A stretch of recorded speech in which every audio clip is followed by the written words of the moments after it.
नई बहू को मिला भुक्कड़ ससुराल। लड़के का परिवार अच्छा है, 3 नंद, माता पिता, साथ में 2 छोटे भाई भी हैं। लड़का इंजीनियर है और बहुत पैसे कमाता है। ये सुनते ही नैना के होश उड़ जाते हैं। 3 नंद, 2 छोटे देवर, ऊपर से सास ससुर के साथ मेरा पति, इतना बड़ा परिवार। अरे माँ, इतने बड़े परिवार में तो मैं परेशान ही हो जाऊंगी। काम भी करूं और उनके ताने भी अलग से सुनो। अरे बेटी, परेशान क्यों होती है? पंडित जी, मेरी बेटी के लिए ससुराल ऐसा दिखाओ जहां माता पिता और लड़का इकलौता हो, ताकि मेरी बेटी को ज्यादा परेशानी ना उठानी पड़े। चलिए, अगर ऐसी बात है तो ठीक है, मैं आपको एक अमीर घर का रिश्ता दिखाता हूँ। इकलौता बेटा है, साथ में माता पिता रहते हैं। नैना जैसे ही लड़के की फोटो देखती है, उसे लड़के की तस्वीर अच्छी लगती है। अरे लड़का तो अच्छा है, इकलौता है, परिवार भी छोटा है, और क्या ही चाहिए। माँ, मुझे लड़का पसंद है। ओहो पगली, चलो ठीक है, कोई लड़का तो तुझे पसंद आया। पंडित जी, अब आप इसी लड़के से मेरी बेटी के रिश्ते की बात चलाइए। हाँ हाँ बहन जी, बिल्कुल। फिर क्या था, पंडित उस अमीर घर में जाकर रिश्ते की बात कर लेता है। अब दोनों परिवार एक दूसरे से मिलने लगते हैं और उनका आना जाना लगा रहता है। बहुत जल्द शादी की तारीख भी निकल आती है। मुझे नहीं पता था कि इतनी जल्दी शादी की तारीख भी निकल आएगी। बेटी, अपने ससुराल में जाकर खुश रहना। खुश तो रहूंगी ही माँ, छोटा सा परिवार है, सुबह शाम रोटी, दोपहर में सोना, फिर रात को आराम करना।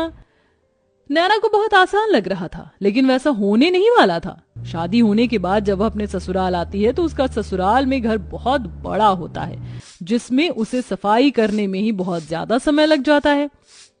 हे भगवान, अमीर घराने में तो आ गई, लेकिन यहाँ झाड़ू पोछा करते करते ही मेरी कमर टूट गई। तभी आवाज आती है, बहू, ओ बहू, अरे अभी तक तूने नाश्ता नहीं बनाया? नैना फटाफट सफाई करने के बाद अपनी सास के पास जाती है। माँ जी, बस रसोई में ही जा रही हूँ, मैं पहले सफाई कर रही थी। अच्छा सुनो, मेरी नंद और उसके बच्चे आज घर पर आ रहे हैं, उनके नाश्ते के लिए आलू के पराठे बना ले। और हाँ, शिवा आलू के पराठे नहीं खाता, उसे प्याज के पराठे पसंद है, उसके लिए वही बना देना। हेमलता ऐसा कहकर चली जाती है। लो जी, मिल गया ऑर्डर, अब इतने सारे लोगों के लिए पराठे बनाने होंगे। नैना ऐसा कहकर रसोई में चली जाती है, जहां वो बहुत सारा आटा गूंथती है। इतना सारा आटा गूंथने में ही मेरे हाथ दुखने लगे, अभी तो इनके पराठे भी बनाने हैं। नैना रसोई में आलू के पराठे बना ही रही थी कि हेमलता की नंद माहेश्वरी अपने बच्चों के साथ आ जाती है। अरे वाह, सही समय पर आई हूँ नंद जी, गरम गरम पराठे बन रहे हैं। बहू, चलो नाश्ते की टेबल पर ही बैठते हैं, वहीं पर बातें करेंगे। हेमलता पूरे परिवार के साथ नाश्ते की टेबल पर बैठ जाती है, जिसके बाद रसोई से नाश्ते की टेबल का सफर करते हुए नैना बहुत थक जाती है। हे भगवान, नाश्ते की टेबल पर आने आने में ही मेरी फिरकनी बन गई। मैंने तो छोटा सा परिवार समझकर इस घर में शादी की थी, यहाँ तो सबकी अलग ही फरमाइश चलती है। तभी नैना के पति शिवा की आवाज आती है। अरे नैना, मेरे प्याज के पराठे नहीं बनाए तुमने? अभी लाती हूँ जी। नैना प्याज के पराठे बनाकर अपने पति के लिए नाश्ते की टेबल पर लेकर आती है। ये लीजिए प्याज के पराठे। तभी माहेश्वरी कहती है, बहू के हाथों से पहली बार खाना खा रही हूँ, बहुत स्वादिष्ट है ये पराठे, ये लो तुम्हारा शगुन। इस तरह माहेश्वरी नैना को शगुन देकर जाती है। सब लोग बहुत खुश होते हैं, लेकिन नैना बहुत ज्यादा थक जाती है। सबके सो जाने के बाद वो सबके जूठे बर्तन भी धोने लगती है। आज तो पूरा दिन हो गया, मुझे लेटने का समय ही नहीं मिला। नैना बर्तन धोने के बाद अपने कमरे में जाने ही वाली थी कि तभी उसके ससुर उसे कॉफी बनाने के लिए कह देते हैं। अरे सुनो बहू, जरा 1 कप कॉफी बना देना। अभी बनाकर लाती हूँ पिताजी। नैना दोबारा रसोई में जाती है और कॉफी बनाकर अपने ससुर जी के लिए लेकर आती है। आखिरकार उसे थोड़ी देर के लिए अपनी कमर सीधी करने को मिल जाती है, लेकिन फिर शाम की अलग फरमाइश शुरू हो जाती है। बहू, शाम के खाने में वेज बिरयानी, शाही कोरमा और चावल बना लेना। फिर से कोई आ रहा है क्या माँ जी घर पर? अरे नहीं, ये तो शिवा को बहुत पसंद है, इसीलिए बनवा रही हूँ। ठीक है माँ जी। अब शाम का खाना बनाने के लिए नैना फिर से रसोई में जाती है और खाना बनाते हुए खुद से ही कहती है, हे भगवान, कैसा परिवार मिला है मुझे। सुबह शाम मेरे ससुराल वालों को शाही पकवान ही चाहिए होते हैं, और इतने भुक्कड़ लोग हैं कि इन्हें हर थोड़ी देर में भूख लग जाती है। डिनर में इतना हैवी खाना कौन खाता है? मैं तो बेकार ही फंस गई इस घर में आकर। नैना ऐसा खुद से बोलते हुए खाना बनाती रहती है। उसे रसोई में बहुत गर्मी भी लगती है, लेकिन फिर भी वह खाना बनाती है। खाना तो बहू बहुत स्वादिष्ट लग रहा है, खुशबू से पता चल रहा है। हाँ हाँ, मेरी मेहनत जो लगी है, स्वादिष्ट तो होगा ही। नैना भी खाने की टेबल पर बैठकर खाना खाने ही वाली थी कि तभी किसी के आने की दस्तक होती है।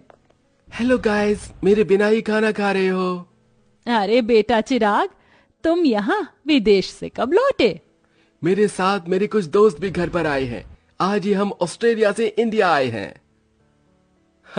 कितने दिनों बाद तुझे देख रहा हूं नैना। ये मेरे ताऊजी का लड़का है, विदेश पढ़ने चला गया था बचपन में। मेरा जिगरी यार यही है। जाओ नैना, इन सब के लिए भी खाना परोस कर ले आओ। अगर रोटी कम हो तो और बना लेना।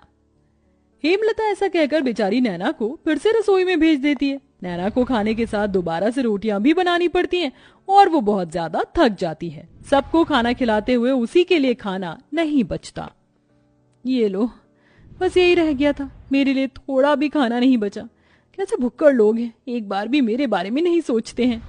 नैना को बहुत बुरा लगता है। वो अपने कमरे में सोने चली जाती है। इसी तरह जब भी वह कुछ बनाया करती तो सारा खाना उसके ससुराल वाले ही खा जाते हैं और उसके लिए कुछ नहीं बचता। ऊपर से घर में मेहमानों का आना जाना लगा ही रहता है, जिसके चलते एक दिन नैना की बहुत ज्यादा तबीयत खराब हो जाती है। इनके शरीर में बहुत ज्यादा थकावट है। लगता है काफी दिनों से जरा भी आराम नहीं मिला है, इसलिए शरीर में कमजोरी हो गई है। ये मैंने दवाइयां दे दी हैं, बस आप इन्हें थोड़ा आराम करने दीजिए, जल्दी ही ठीक हो जाएंगी। डॉक्टर की ये बात सुनने के बाद हेमलता को अपनी गलती का एहसास होता है और वह अपनी बहू के पास जाकर उससे कहती है, जब से तुम इस घर के अंदर आई हो, सारे काम तुम ही देख रही हो। मैंने तो कोई काम नहीं किया है और ये भी नहीं सोचा कि तुम कितनी थक जाती होगी। मुझे माफ कर देना बहू, लेकिन आज से मैं भी तुम्हारी मदद करवाया करूंगी। माँ जी, आपको माफी मांगने की जरूरत नहीं है। मैं इस घर की बहू हूं और घर की जिम्मेदारी समझना मेरा फर्ज है। नैना इतना कह रही थी कि तभी घर पर उसकी तबीयत के बारे में सुनते ही ताई जी, मौसी जी, बुआ जी सब आ जाती हैं उसकी देखरेख के लिए। हमारे रहते बहू को एक भी काम करने की जरूरत नहीं पड़ेगी। अरे बुआ ताई जी हैं ना, और मौसी जी भी हैं, हम सब मिलकर सारे काम कर लेंगे।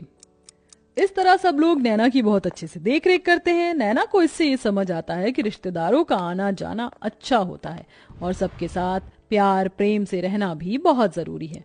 जैसे ही वो ठीक हो जाती है, वो पहले की तरह फिर से घर की सारी जिम्मेदारियां खुद उठा लेती है।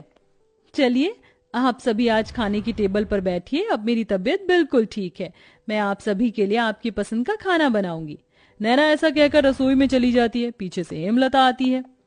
अब से मैं भी तुम्हारी रसोई में मदद करवाया करूंगी और मैं जानती हूँ आखिरी में तुम्हारे लिए कुछ नहीं बचता, इसलिए पहले ही तुम अपने लिए खाना निकाल लिया करना। ये सुनते ही नैना को बहुत खुशी होती है और उसे अपनी माँ की याद आ जाती है, जिसकी वजह से उसकी आंखें भर आती हैं। अरे ये क्या बहू, तू रोने क्यों लगी? बस आज आपकी बातें सुनकर मुझे अपनी माँ की याद आ गई। हेमलता उसे गले से लगा लेती है। इस तरह दोनों सास बहू मिलकर घर को संभालती हैं और एक साथ खुशी खुशी रहने लगती हैं।